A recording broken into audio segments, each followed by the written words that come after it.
If you were to call Hinamizawa a rather lonely village, then Takatsudo was outright desolate. For your everyday city boy like me, I just couldn't understand why anybody would force themselves to live here. There were signs that people had, but they were all covered in dust or enveloped in ivy, indicating that it was all abandoned. People really lived in a place like this, didn't they?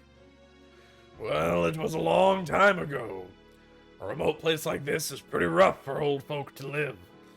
And the younger people probably wanted to try living in a more suitable place. If there's nobody left to take the reins, all that gets left is this. Even if I had no personal attachment to the village, seeing the disused buildings made me feel a little sentimental. It seemed that Oishi also felt the same way. Was the wallet found over here? The person who found it must have a good reason to come out to this desolate place. Yeah, there's some villagers who have a field out in the mountains here. They pass by here in the morning and evenings. The villagers who work in the fields walk by here every day? No way. They probably go as far as they can by car. So in the early mornings and evenings, they pass by here and just happen to No, that's Akasaka. So in the early mornings and evenings, they pass by here and just happen to find a single wallet? They probably did. Then, where exactly did they say they found it? In a thicket just a bit further ahead. The person who found the wallet just happened to have some stomach cramps and was planning to use the thicket to do his business, it seems. It was there he happened to find it. Probably hoping there was some toilet paper in there. Everything about that story just seems a little too convenient. Right from the discovery of the wallet, I just can't shake the feeling that something's off. I expressed the feeling that I had from the start of the day, quite frankly. It seemed too good to be true, but it was unwavering proof. But it was too perfect. Sickeningly so. That was my feeling. You might actually be on to something by saying it's all a little too perfect. Meaning? The truth is, I heard a little something from a friend of mine in the 4th Division, where Oryu Sonozaki referenced the kidnapping of the minister's grandson. She referenced it? It's been several days since the minister's grandson has been kidnapped. Poor boy. It'd be nice if they let him go soon. It seems that old Oryu muttered something like that while on her veranda, and that little musing was conveyed to the various people working deep behind the scenes at the Sonozaki family. Right. I had heard something earlier from Sato-san, the informant, that when the leader Oryu had a concern, somebody in the family would be considerate. So, in essence, she gave the order to release the hostage? I see it that way. The wallet being conveniently discovered was just a ploy to hand the boy over to the police. Why would they release the hostage? Well, there's only one reason why somebody would release a hostage, isn't there? What is it? They got what they want, you dumb fuck! You're a detective! You're a detective! They reached a deal. That would mean the minister promised to halt the Hinamizawa Dam project. The dam project will definitely go away. At that moment, those words that the girl had said resurfaced in the back of my mind. In the end, it was turning out exactly as she had proclaimed. That young girl knew the circumstances. She knew everything about this kidnapping incident from the beginning to the end. Akasaka? The girl unexpectedly called my name. What is it? Go back to Tokyo. Huh? Before long, you will woefully regret coming to this village. That would be an incredibly pathetic thing to see. So I thought I'd warn you right now. Why would I come to regret it? Stop whining. When you tried crossing the road when the don't walk sign was up, did your parents finish explaining why it was dangerous before pulling you back to the sidewalk? they'd pull you back right away, wouldn't they? They'd pull you back before explaining why it was dangerous, wouldn't they? In other words, it's something like that.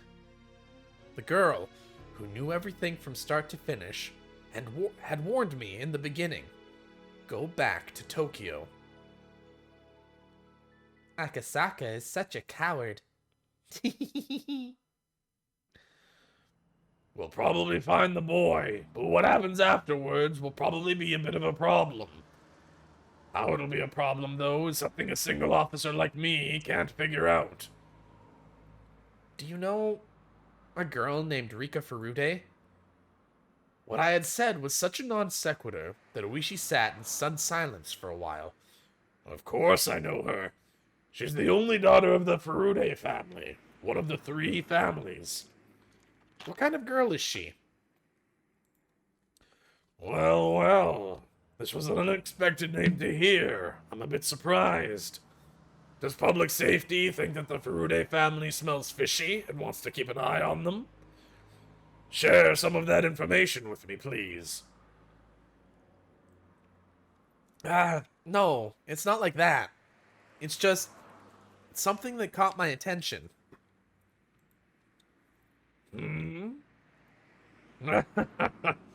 Well, whatever. It wouldn't do to not answer a question from a friend I've sat at the same table with. I'm honored that you call me a friend. So, that little lady is, well, somewhat of a village mascot. She's beloved by everybody in the village. Some of the older folk worship her especially. Worship? I don't know much about it, you see. Girls born in the Furude family have somewhat of a sacred implication, it seems. It's one of the local beliefs in Hinamizawa. The living incarnation of Oyashiro-sama, or something like it. Or so the story goes, apparently. Oyashiro-sama? Now that you mention it, I think I saw Oyashiro-sama written on some of the Alliance's banners. What is Oyashiro-sama exactly? It's the name of the guardian deity of Hinamizawa. They believe it'll exact punishment on those who would do ill towards the village. Well, if there was such a convenient god around, the guides at the dam would have long since been done in by divine justice. Luckily, nothing like that has happened to anybody just yet. The grandson of the minister who trifled with the village as a result of Oyashiro-sama's anger was... What did they call it again? Oh, right. Onikakushi. The minister's grandson was demoned away. That would probably be how the script is being written. I see. It probably would turn into something like that. Divine punishment wrought by Oyashiro-sama. Then the culprit is the living in... Oh my god. Hate it. Then the culprit is the living incarnation of Oyashiro-sama. That girl? Why hiccups? Why hiccups now? Oh my god.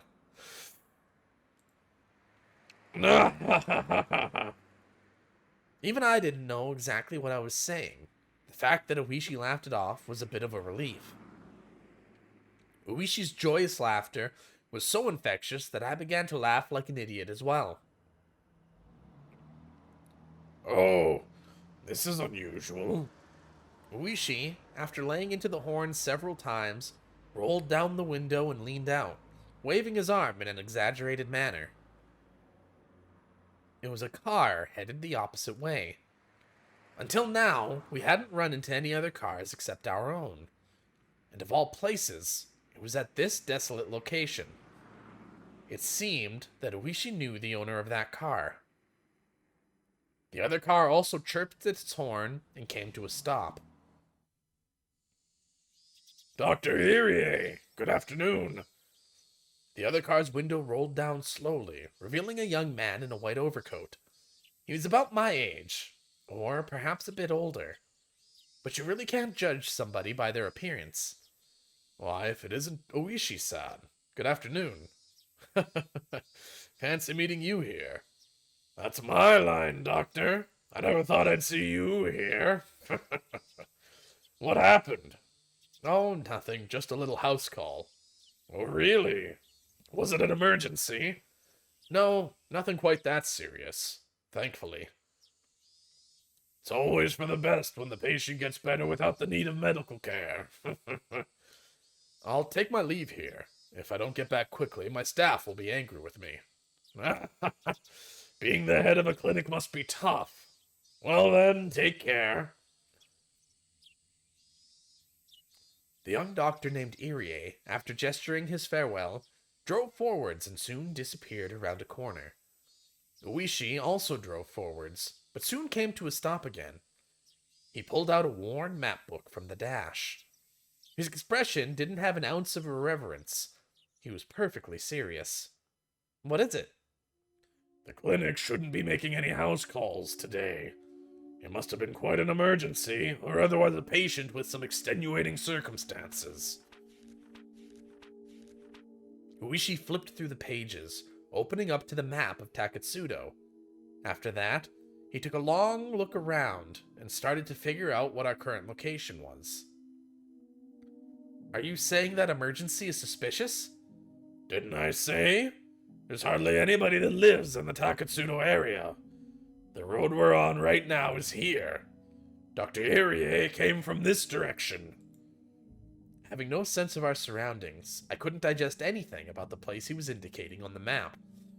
We're heading towards the spot where the wallet was found.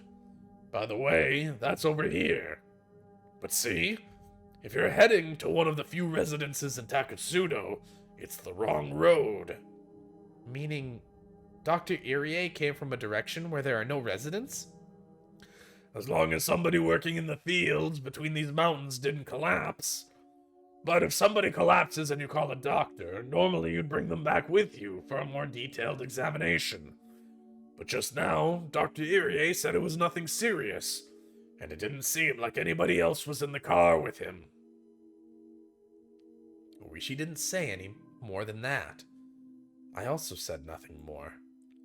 The doctor just now examined a patient, close by.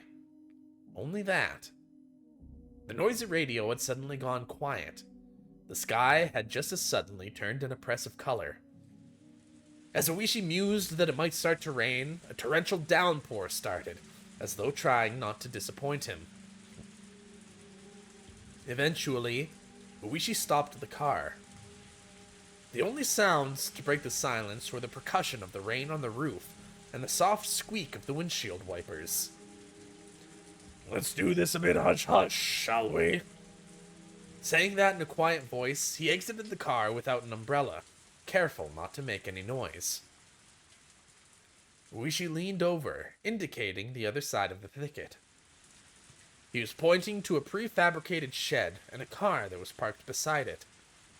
The car looked obviously well cared for. It wasn't a vehicle that had been left there for several years. What's that shed? It contains equipment used by the forestry service. I heard that they didn't go near it except during the summertime. Does that car belong to anybody from the forestry service then? Dunno. It doesn't look like an official vehicle, though. Uishi was playing it cool, but my nervousness was gradually increasing. Just in case. Saying that, Uishi returned to the car. I thought he was going to get an umbrella, but he had grabbed the onboard radio instead. Hello, this is Uishi. Do you read? Greetings, greetings. This is the Okinomiya police station. Uishi-san, we read you loud and clear. Over. I'm currently in front of the Forestry Service's equipment shed. Not the one in the direction of Yagouchi, the one in Takatsudo. If you head there from Hinamizawa. Affirmative. Copy that. There's some suspicious people in the shed. Proceeding to investigate. If you don't hear back from me in 5 minutes, get in touch with the local police substation and have them send a cruiser as soon as possible. If you would, please. Understood. Well then, shall we go take a look?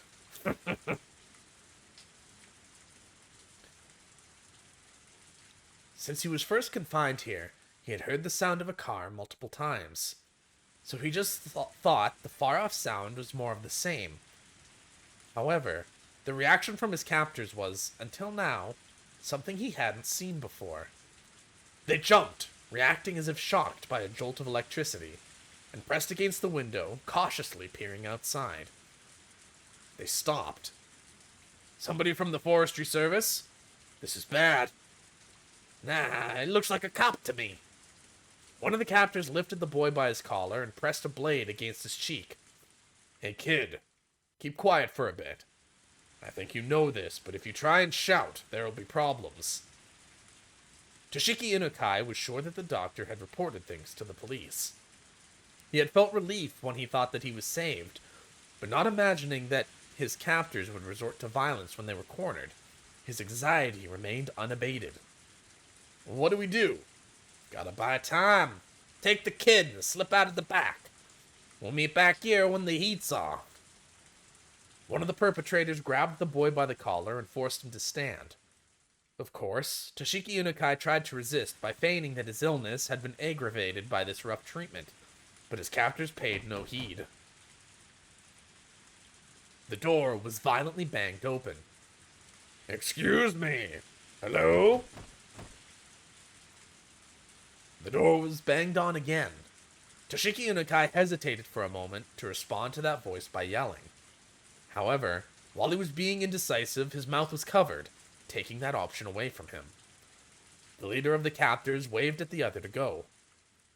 The younger perpetrator nodded in response, and, while keeping the boy's mouth covered, started heading towards the back door. "Yellow, Do you need something?" how do you do? This is the police. Would you mind opening the door? This sudden rain has us in a bit of trouble." I'll just open..." The moment the lock was undone, Uishi forced the door open, and with a gleam of menace in his eyes, he pushed the man aside as he stepped into the room. Then, in the small and empty room, he was able to quickly discern that the boy he was looking for was nowhere to be seen. I heard this was an equipment shed for the forestry service, but there's nothing here at all." There was nothing inside the room that would indicate this was an equipment shed. There was only a mountain of blankets, indicating that somebody was sleeping here, alongside empty food packets strewn about. It's been empty for some time now. Never seen no equipment stored round here." But this is the forestry service's building, isn't it? Are you from the forestry service? "How about ya? Police?" The two of them glared at each other suspiciously. But Uishi and the man steadfastly refused to reveal their identity before the other did. Didn't Uishi just say he was the police? The man, judging from the sharp look in Uishi's eyes, realized that it would be hard to talk his way out of this one. No matter what he said, the most time he could buy would probably be only a few dozen seconds. Only the sound of rain filled this tense moment. And then, they heard the sound of a struggle from far off. Uishi had a hunch. There was no doubt that Akasaka, who was circling around the back, had run into the perpetrators who were trying to slip away. As Uishi thought that, the man in front of him reacted a moment faster. The man swung with an attack that was more intended to obscure Uishi's vision rather than actually hit him in the face. Seizing his opportunity, the man aimed a kick at Uishi's groin without any hesitation. But he missed his mark and was unable to land that critical blow. The man, trying to pin Uishi, grabbed him by the base of his neck with both hands and fiercely tried to push him down. But, as Uishi fell backwards, as if kicking the man upward, he dug his foot into the man's midsection. With that leg acting as a fulcrum, the man was flung by the falling Uishi as if by a circle throw. The two of them squared off in the pouring rain. Isn't this interesting? You want to go? Uishi, as if trying to cheer himself on, grinned smugly. He then stood up while brushing the mud off himself. Even though he countered the assault, Uishi was getting up rather awkwardly compared to the man who he threw, who swiftly sprang to his feet.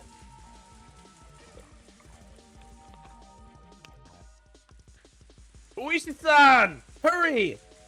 Akasaka's voice rang out from the distance. Judging from the distress in his voice, he was already engaged in a fight, and wanted Oishi to reconvene with him. But Oishi's hands were full as well. Akasaka-san! Sorry, but can you wait a bit? The man raised both fists into a stance that hinted at him being acquainted with karate, or some other form of martial art. Of course, Oishi, as an officer of the law, was decently versed in judo. He also had the moxie to have been through his fair share of fights before. Because of that, he could tell that the man in front of him was quite a bit better at fighting than he was. Ah, damn it. Thinking that this was going to be easy just because the order came from the Sonozaki family to release the hostage had been a big mistake. You're pretty good. It's been a while since I got this worked up. Oishi played off the situation like it was no sweat. His opponent, seeing his attitude, took that to mean that Oishi wasn't going to go down easily. The man wildly charged forward, attempting to grab Oishi. If the man managed a successful clinch from this low stance, Oishi would be tackled to the ground and end up being mounted. It was something you saw often when children fought, but it really was a bad position, since you couldn't do much once you were in it. Oishi, responding to that move, also lowered his stance to collide with the man head-on. The moment they clashed, Oishi grabbed the man's lapel. As he yanked the lapel upwards, he smashed into the man's solar plexus with the elbow of the same arm. It was a move from Oishi's own personal brand of brawling judo. He then grabbed on with his free hand and attempted to throw his opponent with both hands. But the man lowered his center of gravity and swung his arms in a large arc, entwining them with Oishi's. Not only that, but he had forced both of Oishi's elbows to the side, and Oishi, now in an awkward position, was in danger of exposing his back with his hands still clutching the man's chest. This guy practiced Aikido or grappling, didn't he?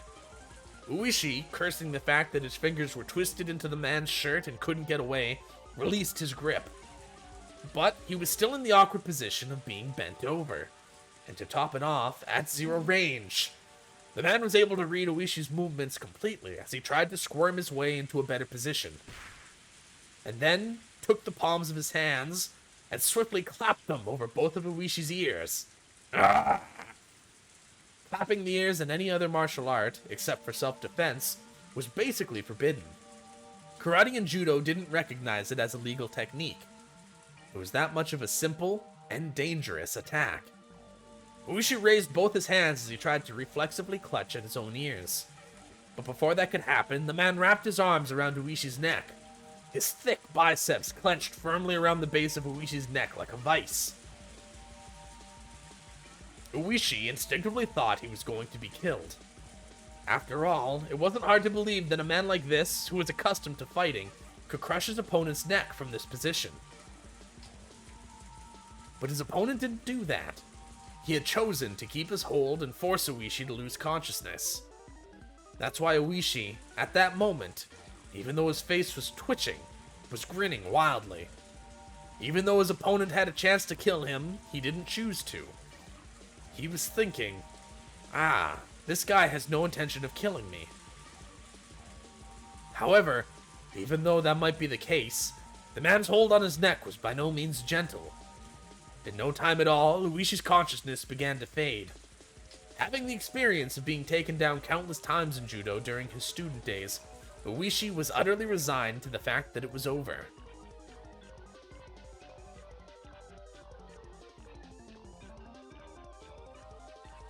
Akasaka was finally recovering from the intense pain of being kicked in a rather sensitive area.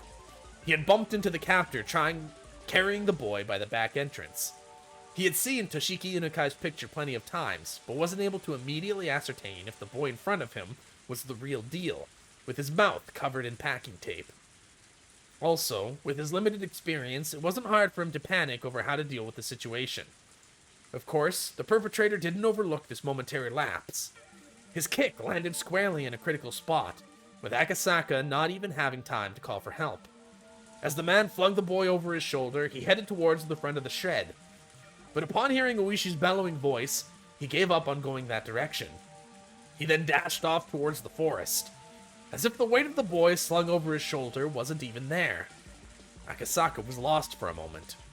Meeting up with Oishi, he was fighting with the enemy. who was fighting with the enemy, was by far the safer option. But he couldn't just lose sight of the fleeing man. Akasaka stood up and chased after the captor's back. He ran through a short thicket, branches and fallen leaves crunching underfoot.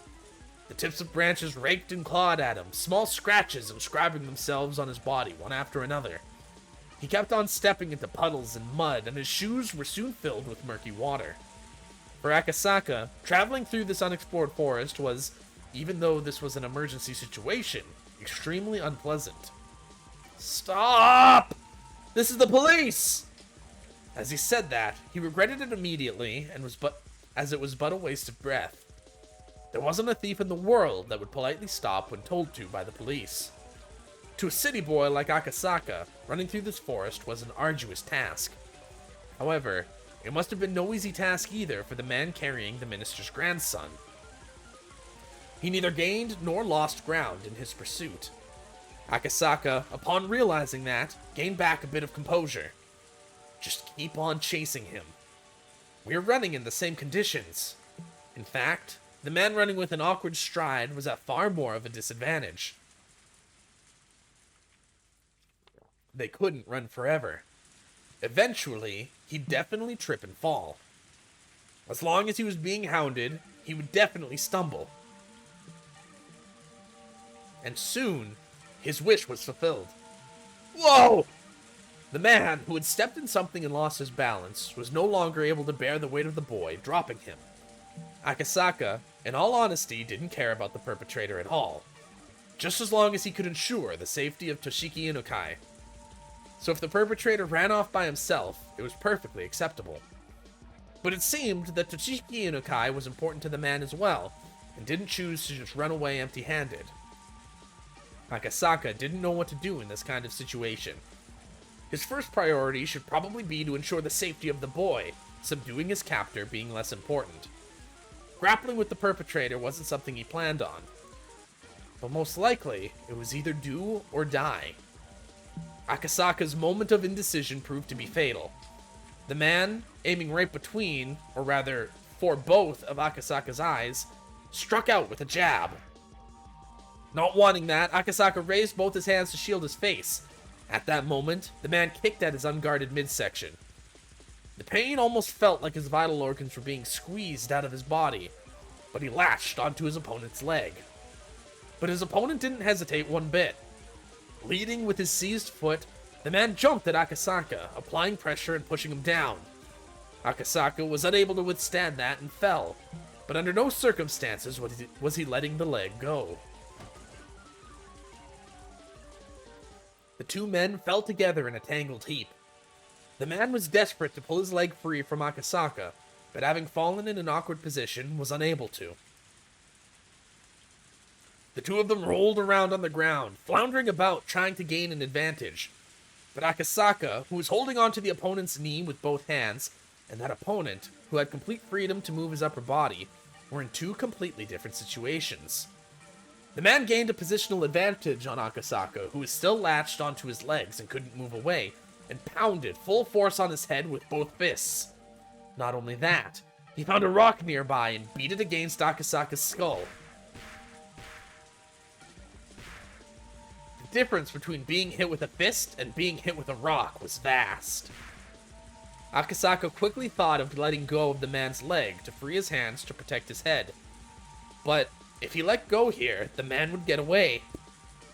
If he didn't dig in here, everything would be for naught. The boy he was trying to save was right there! He was going to save him and go back to Tokyo. If he could do that, then it was goodbye to this freakish village. Without looking, I could tell my forehead had split open and was gushing blood. Why did we change perspective all of a sudden for the narrator? But I didn't let go of the man's leg. How could I? I won't let go! When the man realized that no matter how much he beat my head, he wasn't getting away, he used both his hands to grab my throat, as if to crush my windpipe.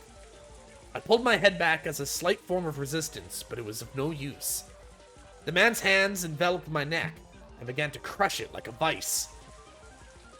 It was less about the pain of not being able to breathe, so much as it was choking so hard it felt like I was going to throw up.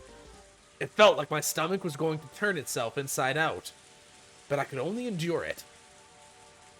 Damn it, damn it, damn it! My throat hurts. Won't let go. I can't let go. I didn't want to be here. I wanted to resolve this and go back to Tokyo. Go back to Tokyo and talk to Yuki. All about our unborn child.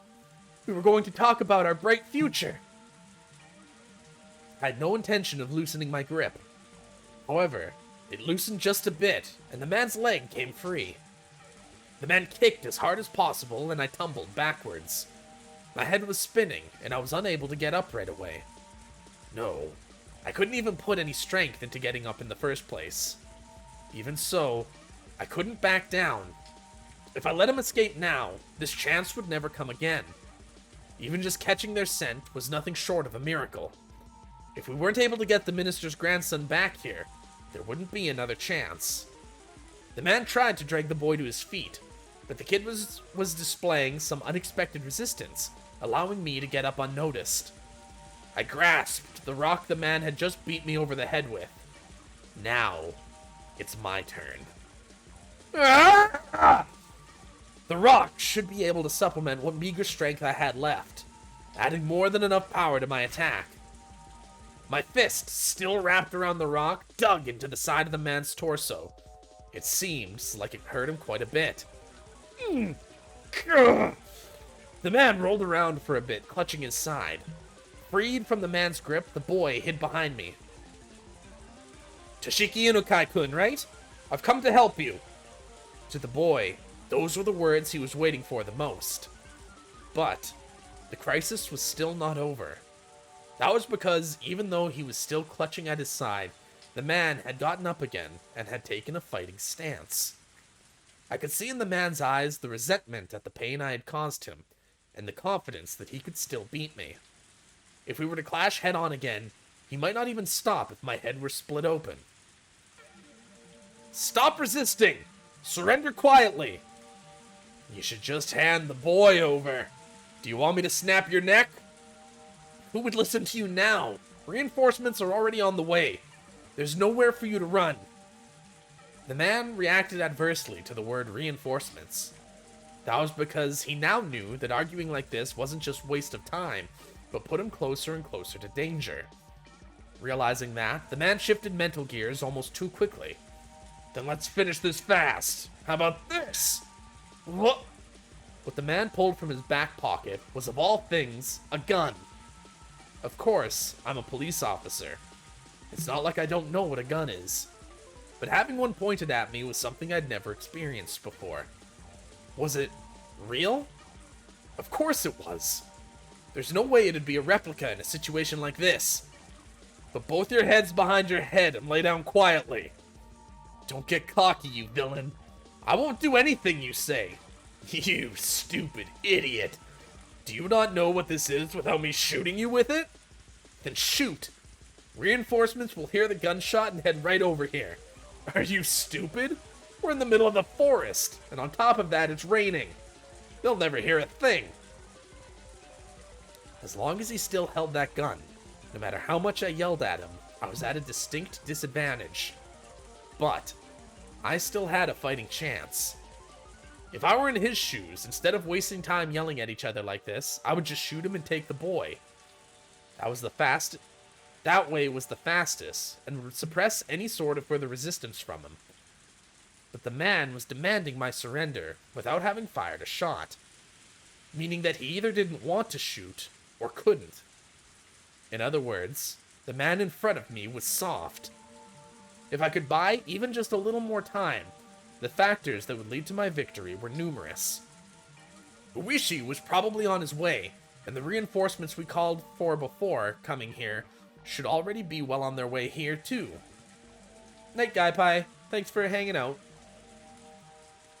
Not only that, they should have contacted the local police box.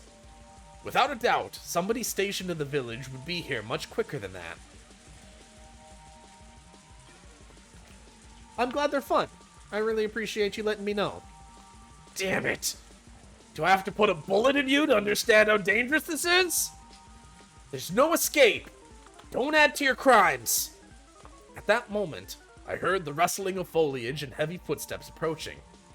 If Uishi was coming here, it was a whole new ball game. The man couldn't have more than one gun. Uishi-san! Over here! Over here!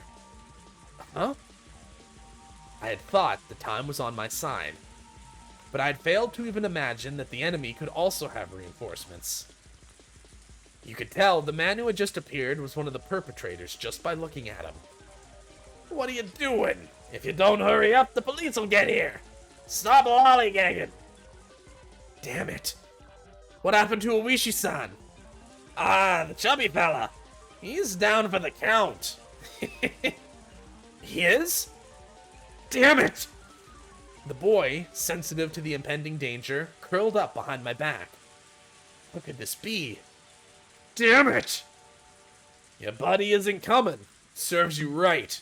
Shoes on the other foot now. As I backed up against a large tree while still protecting the boy, the second man also pulled out a gun. Won't be saying this twice. Put your hands on your head and lie down. I refuse. As I shouted in protest, blood erupted from my left shoulder. It took a few moments to register that I had been shot. Compared to the ones from in movies and TV dramas, the first actual gunshot I heard was simple and mundane. In fact, it sounded more akin to the small fireworks I used to buy from the corner store as a kid. But there was no comparing the pain. It was a fear you knew only after you've been shot. Sir? Are you okay? Are you okay? The boy, in his confusion, tugged at my clothes, agitating the wound even further. I wanted to put on a bold face and reassure him, but my voice was hoarse and had the opposite effect. I'm alright. I've already called for backup. There'll be a full squad here soon. It'll be quicker to put one through your head before the cops get here. But the family said no needless killing, so I'm taking it easy on you. Don't mess with me or I ain't holding back. This was bad. It was very, very bad. This second man was a completely different beast than the first. He had no signs of indecisiveness or mercy. If this man said he'd shoot, he'd shoot. He wasn't somebody that a man like me could buy time from. I really hated to admit it, but at that moment, the image of Yuki's smiling face crossed the back of my mind. I knew what that meant. I was warning myself to not throw my life away over a matter of pride. Of course, I didn't want to die here. I was just starting a new life with Yuki, and I wanted to see the face of our soon-to-be born child. Why should I risk my life for some minister's grandson when I was at such a critical juncture in my own life? Damn it! Damn it! I need to stop rambling at myself. So what do I do now? Give up the boy and extend my own life? What a good idea! Everybody's life is precious. My own life was in danger. Nobody would blame me. Oh, God damn it, it hurts. It hurts. If I'd known it would be this painful, I wouldn't have played the tough guy. My biggest miscalculation, though, was that the sound of the gunshot was far quieter than I had imagined. If it was only that loud, it would be drowned out by the rain in the forest. It wasn't something that somebody far away could hear. Really? This is where you're gonna give me an option, you motherfucker? Where'd the cap go? I just had it. I just had it. Oh, motherfuck!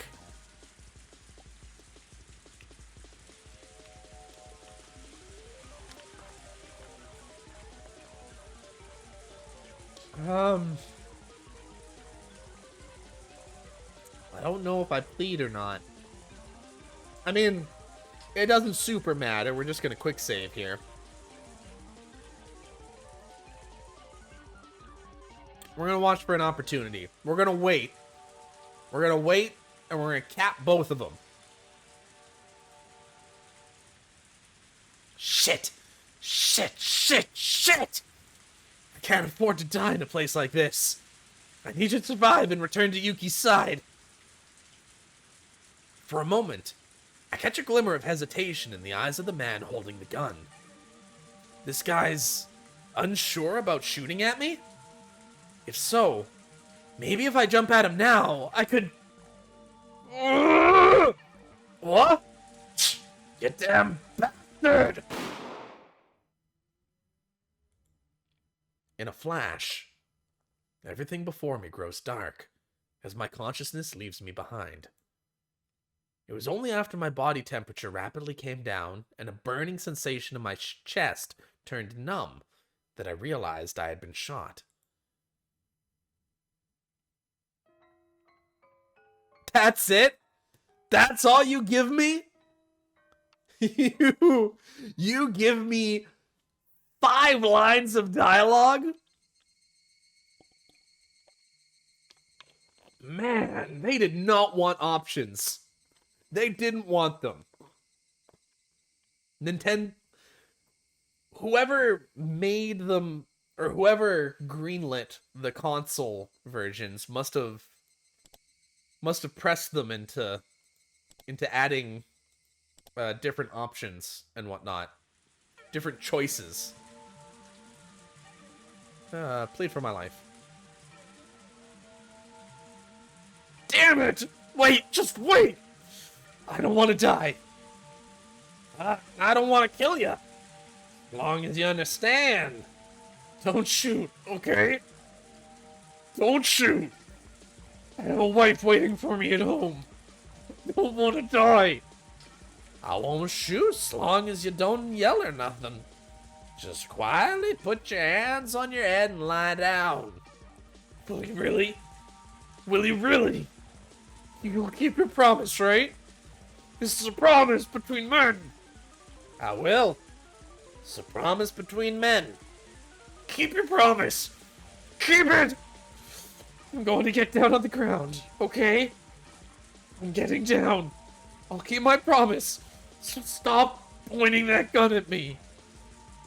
You're still thinking of shooting me, aren't you? You want to shoot me, don't you? When I get down on the ground, you're just going to shoot me in the back of the head, aren't you? I won't. Fine, I'll put it away. I'll put the gun away. It's a promise between men. There. No problem now, right? Yeah, absolutely no complaints.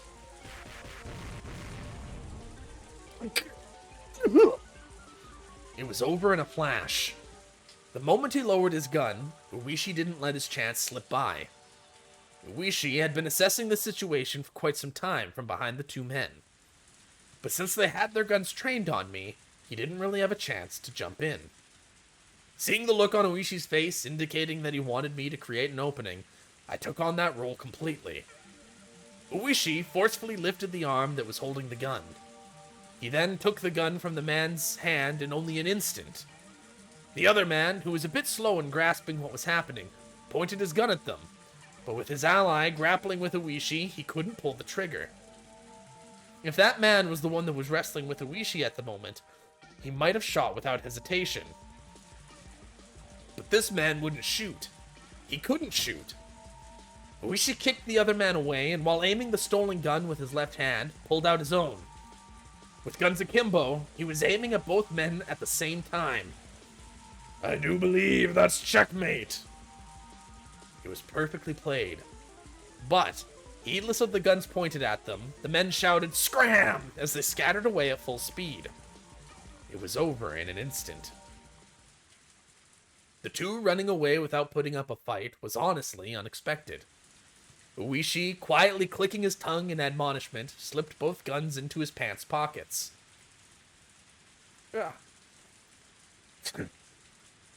Those guys know their stuff.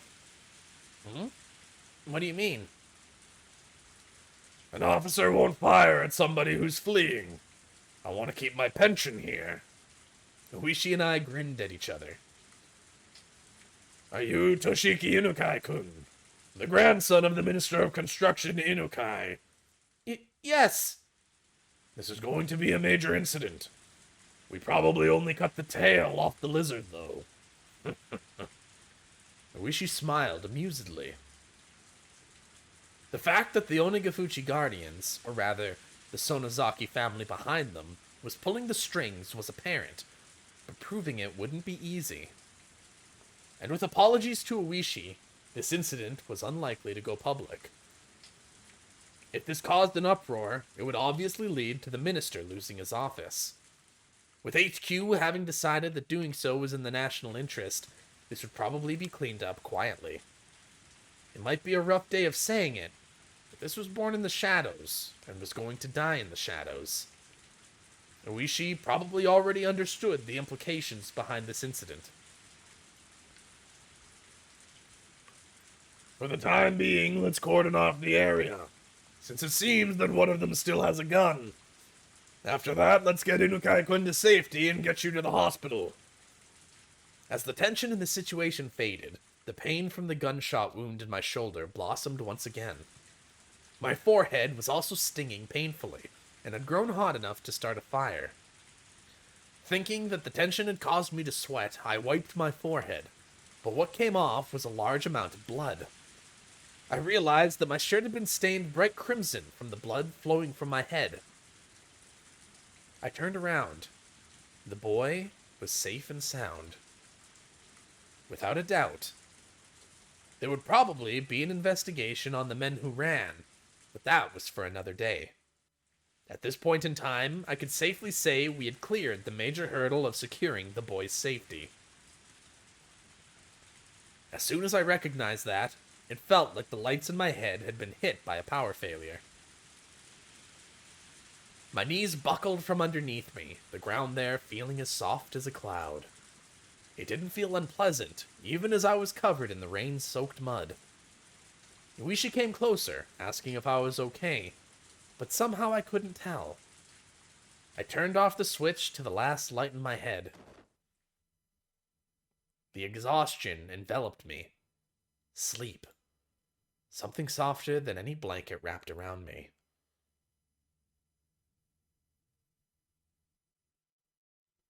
Oh. Oh. Is that the chapter? It is the chapter.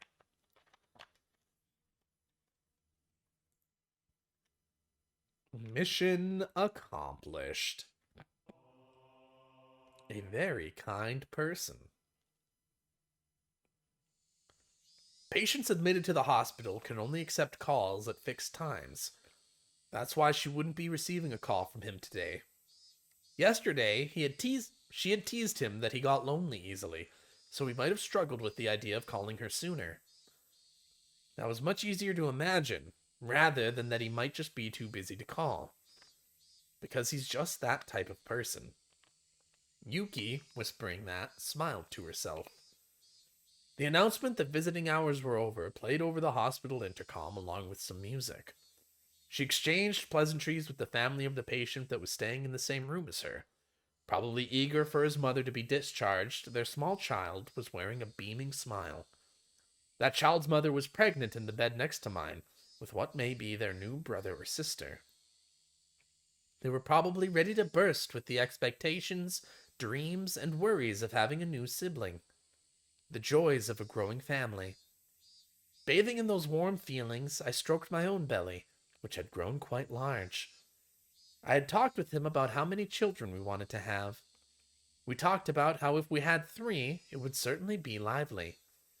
However, there was the inescapable worry of whether I would be able to handle giving birth that many times. There isn't a mother out there who would hate to give birth because of that worry, though. Yuki, smiling as she said that to herself, gently stroked her stomach. The Metropolitan Public Safety Division. The place where that man's sense of justice had led him. That person was actually a very gentle, very fragile person. He didn't talk much about the specifics, but I didn't think he was suited for the assignment he was on right now. But, as long as he said he was going to try his best, I would watch over him warmly. Your father, you see, is a very hard worker, you know.